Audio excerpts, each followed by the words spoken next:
Hello dear friends, तो मैं हूं आरती। संस्कृति पीसीएस यूट्यूब चैनल पे आप सभी का स्वागत है। मैं हाजिर हूं एक नए विषय को लेकर के। आज हम पढ़ने वाले हैं शांति विधेयक के बारे में। जी राम जी विधेयक हो गया और भी बहुत सारे बहुचर्चित विधेयकों के अलावा अगर हमें समझना चाहिए तो ये शांति विधेयक ही है, क्योंकि न्यूक्लियर पावर और न्यूक्लियर सप्लाई या न्यूक्लियर से संबंधित जितने भी प्रोडक्ट्स हमारे हैं उस पर अभी तक सरकार का ही एक तरीके से हक था या अधिकार था। अब प्राइवेट क्षेत्र को भी यहाँ पर अनुमति दे दी गई है। तो अब ये क्या है, कैसे काम करेगा, इस जो है अधिनियम में क्या क्या बातें कही गई हैं, कौन सा पुराना नियम कानून था जिसे रिप्लेस करके हमने यहाँ पर चीजें नई ऐड ऑन की हैं। तो 18 दिसंबर 2025 को संसद में शांति विधेयक पारित किया गया।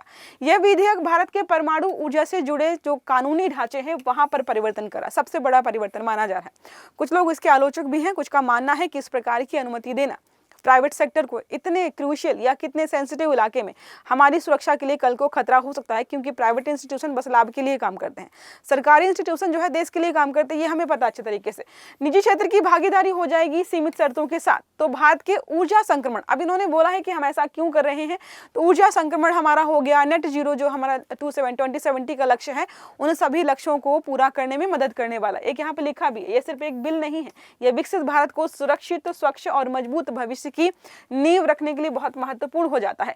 तो sustainable harnessing and advancement of nuclear energy for transforming India, जिसको हम शॉर्ट में बोलते हैं शांति बिल 2025 प्रस्तुत किया गया है। यहाँ पर क्या है, उन्होंने दो पुराने कानून, जो हमारा है परमाणु ऊर्जा अधिनियम 1962 और दूसरा है न्यूक्लियर डैमेज के लिए सिविल दायित्व 2010 अधिनियम, इन दोनों को निरस्त करके, उद्देश्य क्या है निरस्त करने का, तो परमाणु ऊर्जा उत्पादन बढ़ाना चाहते हैं। इनका मानना था कि सरकार अकेले पूरा काम नहीं कर पा रही है, अगर यहाँ पर प्राइवेट कंपनियां आएंगी, पीपीपी मॉडल के तहत हम काम करेंगे तो एनर्जी का उत्पादन बढ़ा पाएंगे, निवेश आकर्षित कर पाएंगे, नियामक ढांचे को आधुनिक भी बना पाएंगे और दायित्व जो लायबिलिटी है इस व्यवस्था को हम ठीक कर लेंगे। किसकी कितनी जिम्मेदारी बनती है, कल को अगर कोई दुर्घटना होगी तो रिस्पॉन्सिबिलिटी के साथ ये लोग काम करेंगे। अब हम बात करते हैं यहाँ पर पुराने कानून की पृष्ठभूमि। परमाणु जो है ऊर्जा अधिनियम हमारा 1962 का है। परमाणु क्षेत्र पर सरकार का पूर्ण नियंत्रण है, निजी कंपनियां यहाँ पर निषिद्ध थी।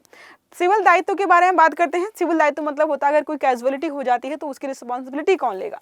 तो परमाणु दुर्घटना में नो फॉल्ट लायबिलिटी थी। दुर्घटना को मुआवजे जो है, दुर्घटना अगर होती है तो संचालक को मुआवजा देना पड़ता था। आपूर्तिकर्ताओं पर भी दायित्व का प्रावधान था कि जो आपूर्ति कर रहे हैं उनको भी यहाँ पर लपेटा जाएगा। अब हम बात करते हैं कि जो नया लेकर के आए हैं, बदलाव क्या है। तो निजी क्षेत्र की सीमित एंट्री पहले बिल्कुल प्रतिबंधित है, तो सीमित एंट्री है। अब केंद्र सरकार इनको लाइसेंस दे पाएगी, भारतीय निजी कंपनियों को, खासकर जो है विदेशी कंपनियां अभी भी इससे बाहर है, कंफ्यूज नहीं होना है। अगर स्टेटमेंट आता है कि क्या विदेशी कंपनियां भी इस क्षेत्र में निवेश कर पाएंगे तो आपको बोलना है नो। सरकारी निजी संयुक्त उपक्रम पीपीपी मॉडल पर भी यहाँ पर काम किया जाएगा। अब बात करते हैं जिन गतिविधियों की अनुमति है, तो ऐसा नहीं कि सारे काम करेंगी प्राइवेट कंपनियां, नहीं, कुछ लिमिटेड क्षेत्र हैं, जैसे हो गया निर्माण, स्वामित्व, संचालन, यहाँ पर किसका है, परमाणु संयंत्र रिएक्टर का हो गया, परमाणु ईंधन का निर्माण, परिवहन, व्यापार और भंडारण, ये सारे काम हैं जो कि प्राइवेट इंस्टीट्यूशंस आकर के यहाँ पर कर पाएंगे। अब बात करते हैं AERB की सुरक्षा स्वीकृति अनिवार्य। तो जितने भी प्राइवेट इंस्टीट्यूशन हैं जो यहाँ पर इन्वेस्टमेंट करेंगे उनको जो है क्या करना पड़ेगा, विकिरण या परमाणु गतिविधियों से संबंधित हो गया, परमाणु ऊर्जा नियामक बोर्ड जो हमारा, उससे अनुमति लेनी पड़ेगी। अनुमति देंगे तभी जो है इनका काम आगे बढ़ेगा। अब बात करते हैं परमाणु दायित्व क्या होता है। इसका मतलब कोई कैजुअलिटी अगर कहीं पर हो जाए तो रिस्पॉन्सिबल कौन होगा। अभी तक तो था सरकार है, सरकार ही मैनेज करती थी। अब प्राइवेट अगर इंस्टीट्यूशन आएंगे तो वो कैसे मैनेज करेंगे, क्योंकि प्राइवेट कंपनियां होंगी वो तो बचती हैं, अपने पैसे बचाना चाहती हैं, तो कैसे यहाँ पर टैकल करेंगे। तो दुर्घटना में गलती साबित ना भी हो अगर कंपनी की, फिर भी इनको मुआवजा देना पड़ेगा, संचालक भी मुआवजा देगा। बीमा अनिवार्य है, तो उनको बोला गया कि देखो सेटअप करने से पहले इसका अब क्या करो, बीमा ले लो, कवरेज ले लो, क्योंकि तुम्हें जरूरत पड़ सकती है। केंद्र सरकार की भूमिका के बारे में बात करते हैं तो तय सीमा से अधिक दायित्व पर केंद्र सरकार जिम्मेदार होगी। अगर इन दोनों की जो पार्टनरशिप है और ऐसा हुआ कि पार्टनरशिप या दायित्व जो है केंद्र सरकार का ज्यादा है और प्राइवेट कंपनी का कम था, तो रिस्पॉन्सिबिलिटी किसकी बनती है, फिर केंद्र सरकार के ऊपर बात आ जाएगी। अब बात करते हैं दायित्व की नई टायर्ड संरचना क्या है। तो कम क्षमता है अगर 100 करोड़, उच्च क्षमता 3000 करोड़, आपको जो है इतना यहाँ पर रखना पड़ेगा।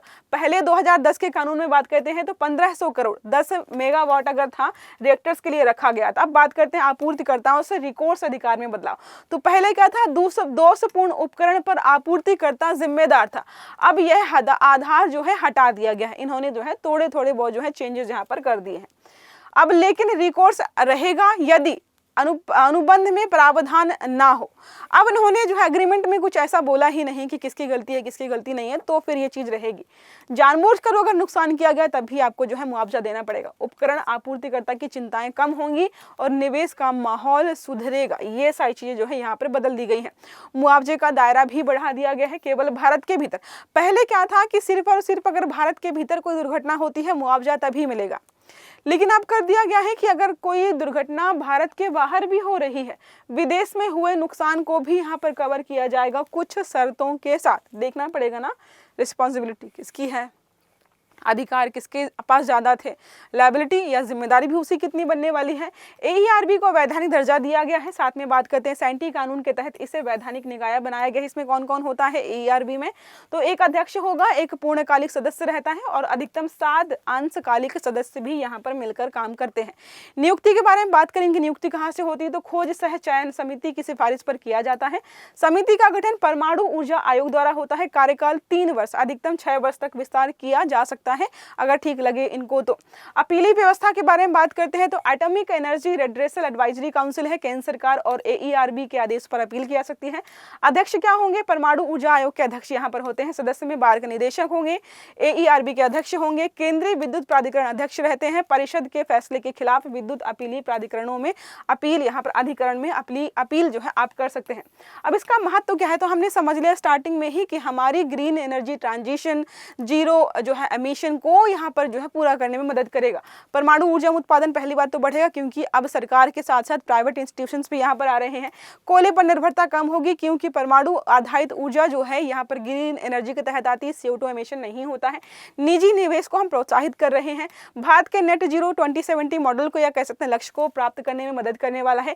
ईज ऑफ डूइंग बिजनेस में भी सुधार की आवश्यकता थी जो कि हम यहाँ पर इसके माध्यम से पूरा कर पाएंगे। आलोचना यही है कि निजी कंपनियां आएंगी तो सुरक्षा का जोखिम थोड़ा सा बढ़ सकता है।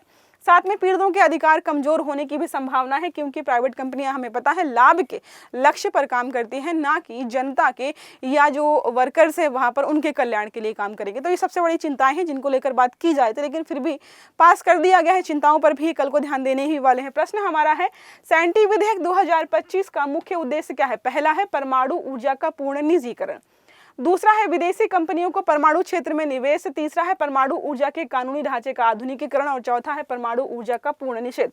सही आंसर आपको देना है कमेंट बॉक्स में। अगर वीडियो अच्छा लगा है तो लाइक करना है, चैनल को सब्सक्राइब करना नहीं भूलना है ताकि जितने भी इस प्रकार के आर्टिकल्स हैं वो सारे आपको समय पर मिलते रहें। तो अच्छे से पढ़िएगा। Have a good day. Thank you.